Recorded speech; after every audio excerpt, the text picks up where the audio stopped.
దాదాపు 120 దొంగతనాలు చేస్తావు అని చెప్తుంది రికార్డ్స్ చెప్తున్నాయి. అంటే ఇక పోలీస్ ఎఫ్ఐఆర్లో 120, కానీ ఎఫ్ఐఆర్ కానీ చాలా ఉండొచ్చు. ఎక్కువ డబ్బులు దొరికిన ఇల్లు ఏది? ఒక కార్ఖానా, ఇక్కడ కార్ఖానా సికింద్రాబాద్ కార్ఖానా ఉన్న దగ్గర ఒకటే ఇంట్లో 120 తులాలు దొరికింది సార్. ఆర్మీ వాళ్ళ ఇంటి ఇల్లు. నేను ఒక్కనే చేసిన అఫెన్స్ అది. 5 మంది చేసినట్టుంది అఫెన్స్ అది.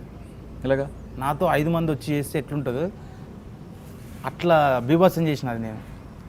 అది ఆర్మీ వాళ్ళ ఇల్లు. ఒక 4 కుక్కలు ఇంటెన్కు ఉన్నాయి. అవి డేంజర్ కుక్కలు అట, నాకు తెలియదు కదా. అవి డేంజర్ కుక్కలు అట, ఇచ్చిపెడితే పట్టుకొని చంపేస్తే అంట. నాకు తెలియదు. నేను బయట వెనుక డోర్ తెరవకుండా నేను నా పని నేను చేసుకొని మళ్ళీ ముంగ డోర్కి వెళ్ళి వచ్చేసిన. 120 తులాల బంగారం దొరికింది. అంతా అయిపోయింది. 120 ఎలా తెలిసింది నీకు? అన్ని బంగారం ఉన్నాయి సార్ మొత్తం. ఇది ఎంత అని చెప్పి నాకు తెలియదు.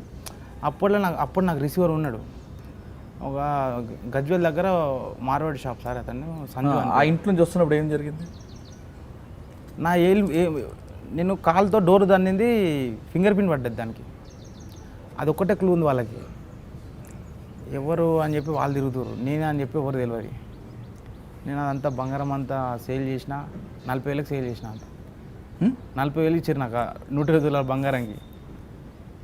అయితే వాడు నన్ను మోసం చేసిండు సార్. నేను ఎవరికైతే తమ్మినో వాడు నన్ను మోసం చేసిండు.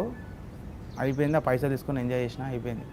నెక్స్ట్ డే పేపర్ చూస్తే 120 తులాల బంగారం పోయిందంట. నేను స్టన్ అయిపోయాను. అరే అమ్మ, 120 తులాలు ఎక్కడ తిరిగి అవద్దని చెప్తున్నాను నేను. కానీ జరుగుతుంది సార్. మామూలు 120 తులాలు పేపర్లో చూసినప్పుడు వాడు రిసీవర్కి అడిగావా? నేను ఇక వాళ్ళ దగ్గర అడగలేదు సార్. నేను ఇక చూసినా కానీ నేను అనుకున్నా అవద్దని రాసుర్రా అంతా ఎందుకున్నారా, లేనే లేదని చెప్పి నేను ఇక. కానీ ఇవాళ రేపు ఎట్లుంది సార్ అఫెన్స్ చేస్తే ఒక ఇంట్లో ఒక 4-5 తులాలు పోయింది అనుకో, 4-5 తులాలకు ట్రిపుల్ రాస్తారు.